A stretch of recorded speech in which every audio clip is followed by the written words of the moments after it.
बैठिए।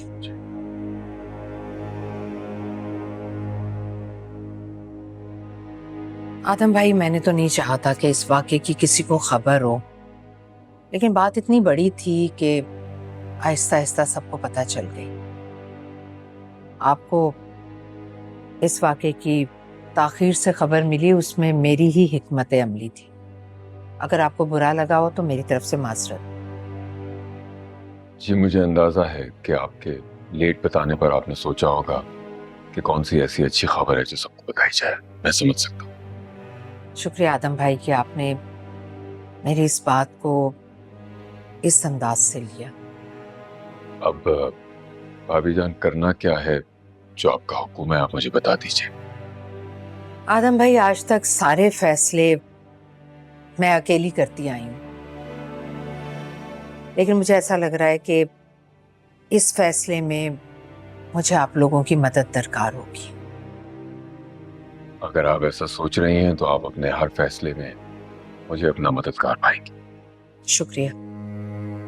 मुबारक भी अपने हर फैसले में आखिरी मशवरा आपसे ही करते थे। जी, बिल्कुल ऐसा है। आप इतना मान दे रही हैं, फिर मुझे बता दीजिए कि मुझे क्या करना है। इस फाइल में कागजात हैं, आप इनकी वैल्यू लगवाएं किसी बहुत अच्छी वैल्यूएशन कंपनी से।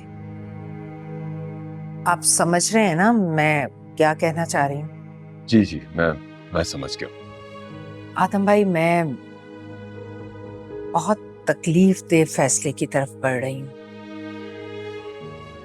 मैंने कभी नहीं सोचा था कि कभी ऐसा मकाम भी आएगा कि मुझे इस तरह के फैसले करने पड़ेंगे। मुझे उस दुख का अंदाजा है। मेरा आसिया और इरम के साथ जो रिश्ता है उसका सोचकर भी मैं बहुत दुखी हूँ। इस फाइल में कागजात हैं, आप देख लीजिएगा। ठीक है भाभी जान, इजाजत। मैं चलता हूँ। खुदा हाफिज। खुदा हाफिज।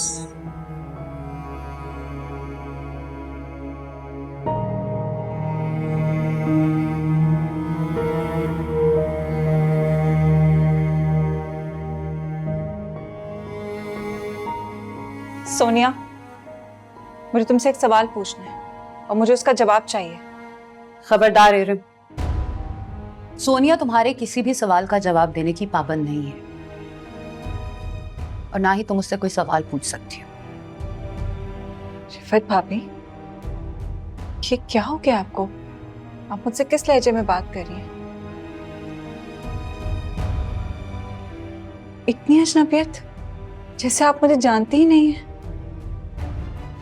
नहीं, मैं तुम्हें नहीं जानती इरम। और इस वक्त जो इरम मेरे सामने खड़ी है, मैं उसे जानना चाहती भी नहीं। शायद सच्चाई में खुद को मनवाने की कुव्वत खत्म हो गई है, या लोगों में सच्चाई देखने की सलाहियत ही खत्म हो गई है। तुम मौजूद को गैर हाजिर साबित करना चाहती हो। ऐसा नहीं होता।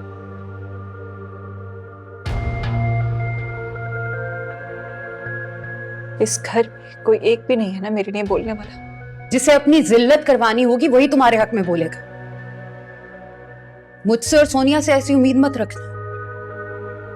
तुम्हारे लिए यही बेहतर है कि यहां से चली जाओ।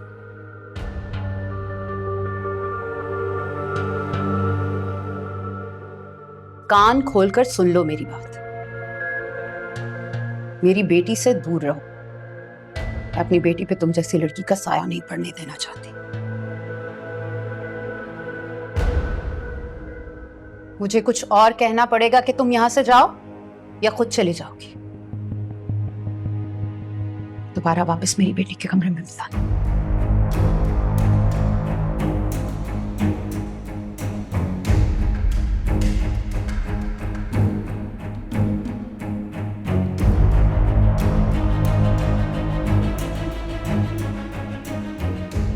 आइंदा से इरम इस कमरे में आई तो मुझे बताना।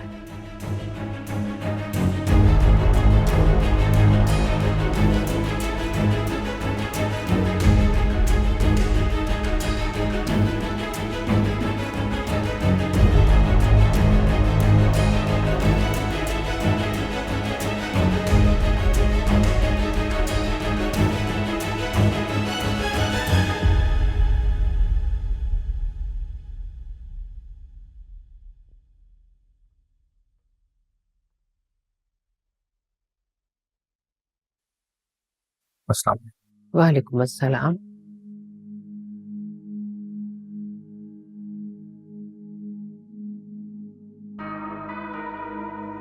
क्या हुआ आफाक? कोई बात है क्या? कुछ कहना चाहते हो?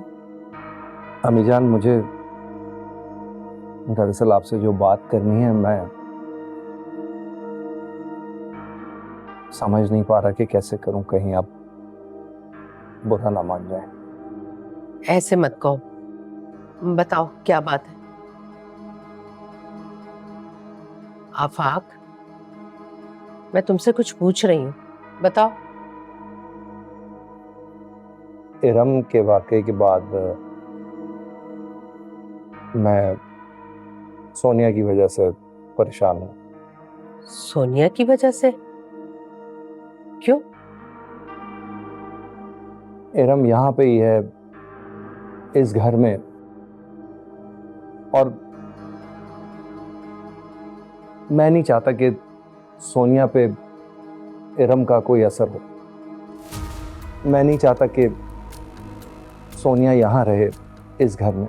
तो सोनिया कहाँ रहेगी? वहीं जहाँ रिफत और मैं रहेंगे, मेरी फैमिली। क्या मतलब है तुम्हारी इस बात का? जान, मैं यहाँ नहीं रह सकता। तुम्हें ये घर छोड़कर जाने की जरूरत नहीं पड़ेगी। तुम सब्र से काम लो। बात वहां तक नहीं पहुंचेगी कि तुम्हें इतना बड़ा कदम उठाना पड़े। और मेरी एक बात और जहन में रखना, सूरत हाल जैसी भी हो, मेरी जिंदगी में मेरा कोई भी बेटा ये घर छोड़कर नहीं जाएगा। तुम परेशानी में थे, बात कह दी, इसलिए मैं माफ कर रही हूं। अब जाओ यहां से।